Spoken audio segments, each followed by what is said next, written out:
L'ange du Seigneur porta l'annonce à Marie, et elle conçut du Saint-Esprit.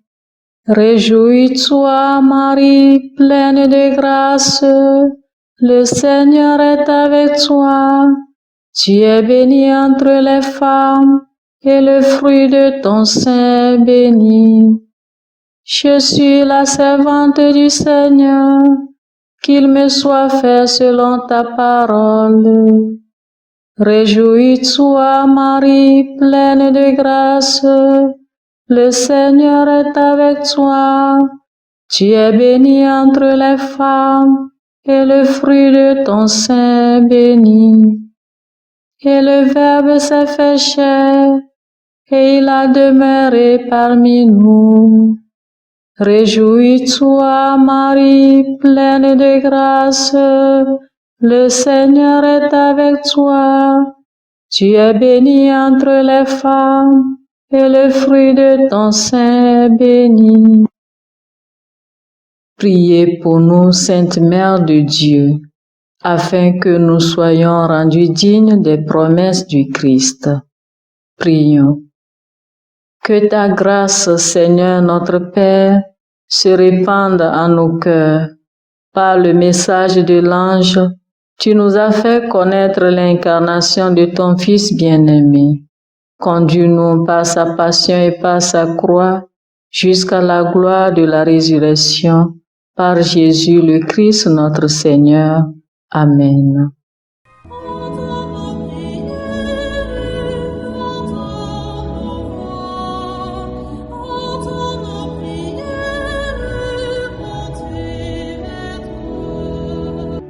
Seigneur, dans le silence de ce jour naissant, je viens te demander la paix, la sagesse, la force.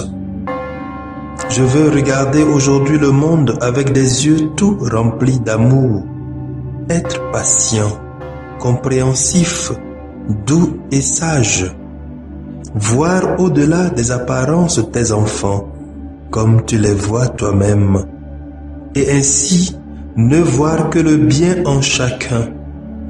Ferme mes oreilles à toute calomnie.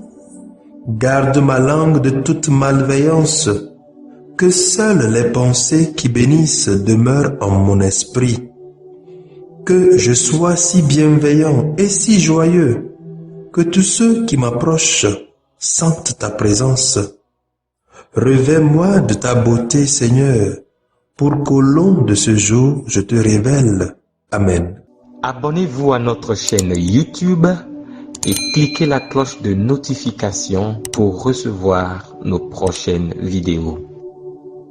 Écoutons les textes de ce vendredi où nous célébrons Notre-Dame du Rosaire, lu par Hélène Amouzou, sœur de Notre-Dame des Apôtres, et le diacre Jean-Paul Lawson de la Société des Missions africaines, commenté par le Père Raoul Nguetia de la Société des Missions africaines. Lecture de la lettre de Saint Paul apôtre aux Galates, chapitre 3, versets 6 à 14. Frères, Abraham eut foi en Dieu et il lui fut accordé d'être juste. Comprenez-le donc. Ceux qui se réclament de la foi, ce sont eux les fils d'Abraham. D'ailleurs, l'Écriture avait prévu, au sujet des nations, que Dieu les rendrait justes par la foi, et elle avait annoncé d'avance à Abraham cette bonne nouvelle. En toi seront bénies toutes les nations. Ainsi, ceux qui se réclament de la foi sont bénis avec Abraham le croyant. Quant à ceux qui se réclament de la pratique de la loi, Ils sont tous sous la menace d'une malédiction, car il est écrit: maudit soit celui qui ne s'attache pas à mettre en pratique tout ce qui est écrit dans le livre de la loi.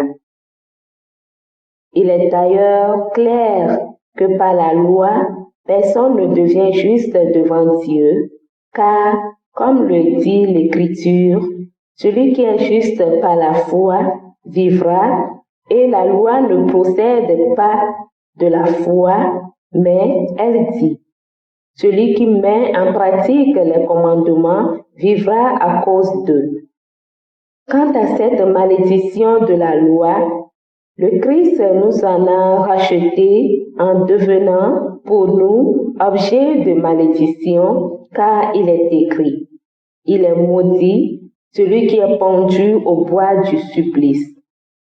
Tout cela pour que la bénédiction d'Abraham s'étende aux nations païennes dans le Christ Jésus et que nous recevions par la foi l'Esprit qui a été promis. Parole du Seigneur, nous rendons grâce à Dieu. Psaume 110. Le Seigneur garde toujours mémoire de son alliance. De tout cœur, je rendrai grâce au Seigneur dans l'assemblée parmi les justes. Grandes sont les œuvres du Seigneur, tous ceux qui les aiment s'en instruisent. Le Seigneur garde toujours mémoire de son alliance. Noblesse et beauté dans ses actions, à jamais se maintiendra sa justice. De ses merveilles, il a laissé un mémorial. Le Seigneur est tendresse et pitié. Le Seigneur garde toujours mémoire de son alliance. Il a donné des vivres à ses fidèles, gardant toujours mémoire de son alliance. Il a montré sa force à son peuple, lui donnant le domaine des nations. Le Seigneur garde toujours mémoire de son alliance.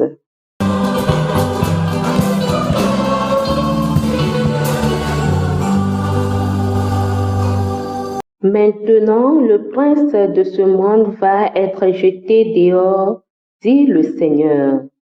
Et moi, quand j'aurai été élevé de terre, j'attirerai à moi tous les hommes.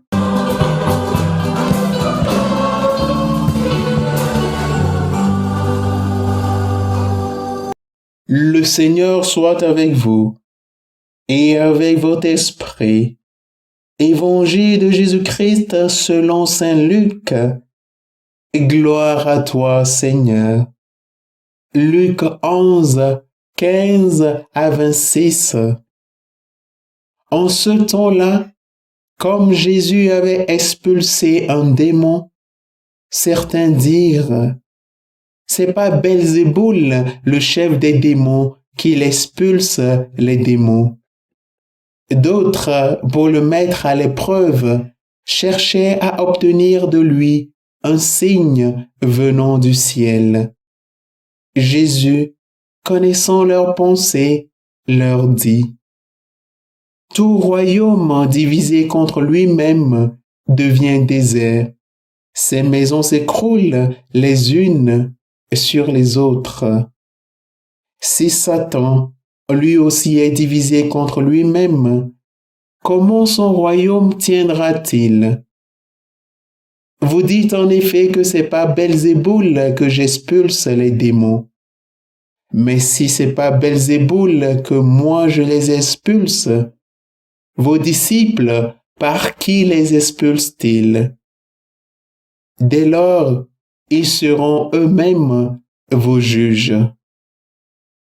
En revanche, si c'est par le doigt de Dieu que j'expulse les démons, c'est donc que le règne de Dieu est venu jusqu'à vous.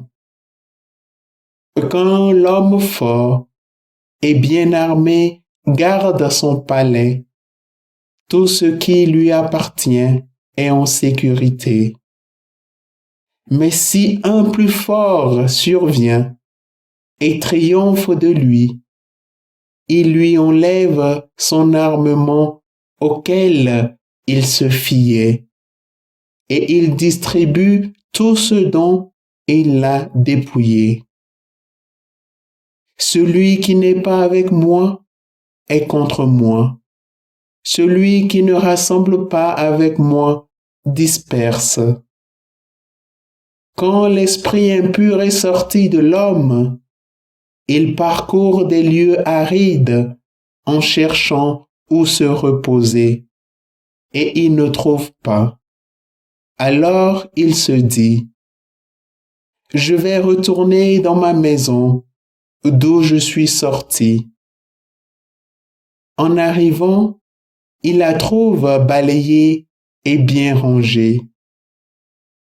Alors il s'en va, et il prend d'autres esprits encore plus mauvais que lui, au nombre de 7.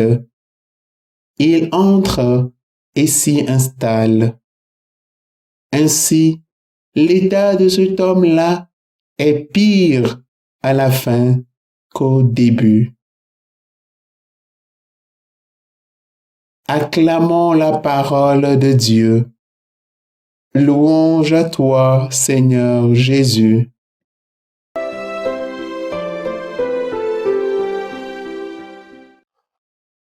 Chers frères, chères sœurs en Christ, loué soit Jésus à jamais. Aujourd'hui, nous faisons mémoire de Notre-Dame du Rosaire. Cette fête montre l'importance du rosaire dans notre vie quotidienne, dans notre vie de chrétien. Oui, la date du 7 octobre rattache la mémoire de Notre-Dame du Rosaire à la victoire remportée par les chrétiens sur les Turcs en 1571 par la prière et la récitation du rosaire. Mais aujourd'hui, l'Église ne nous invite pas tant à nous souvenir de cette bataille, mais à découvrir la place de Marie dans le mystère du salut et à saluer la Sainte Mère de Dieu en redisant sans cesse les Ave Maria. Oui, frères et sœurs, l'évangile de ce jour, tiré de la plume de Saint Luc, nous fait savoir que sous l'action de l'Esprit Saint, la Vierge Marie va mettre au monde le Fils de Dieu lui-même. Seule Marie est justement appelée pleine de grâce, ayant seule obtenu cette grâce que nul autre n'avait reçue, d'être remplie de l'auteur de la grâce. À travers cette grâce, Marie devient la mère de toute l'Église et la mère de tous les chrétiens, de tous les apôtres. Dans la première lecture tirée du livre des Actes des Apôtres, après que Jésus soit monté vers le ciel, les disciples retournaient à la maison et ils étaient entourés de quelques femmes, dont la mère de Jésus. La mère de Jésus devait donc prendre soin des apôtres, des disciples, puisque le Christ est monté. Oui, en tant que chrétiens, nous avons besoin de notre mère, de la Vierge Marie, qui est là, qui nous protège. Très souvent, on nous décourage, on nous fait savoir, on critique les chrétiens catholiques d'adorer Marie. On nous critique d'adorer les images et autres. Le chrétien catholique n'adore pas Marie, mais vénère Marie. Nous devons être fiers d'avoir pour mère Marie, celle-même qui est toujours proche de nous et qui intercède pour nous. Oui, bien-aimés du Seigneur, à travers cette fête, Notre-Dame du Rosaire, l'Église nous montre l'importance du rosaire et la force, la puissance du rosaire.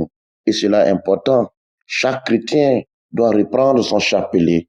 Chaque chrétien doit prier chaque jour avec le chapelet. Car avec le chapelet, nous sommes vraiment des grands vainqueurs. Nous sommes vainqueurs, oui, sur le mal. Nous sommes vainqueurs sur la maladie. Nous sommes vainqueurs sur tous les maux, voilà, de ce monde.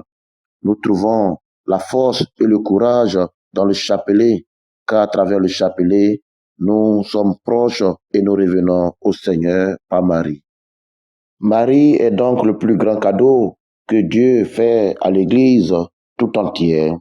avec l'ange Gabriel, nous pouvons dire, réjouis-toi, Vierge Marie, comblée de grâce, le Seigneur est avec toi. Tu es bénie entre toutes les femmes, et Jésus, ton enfant, est béni. Oui, que la Vierge Marie intercède pour nous, que le Seigneur nous aide à être vraiment des amoureux de la Vierge Marie et des chrétiens fervents.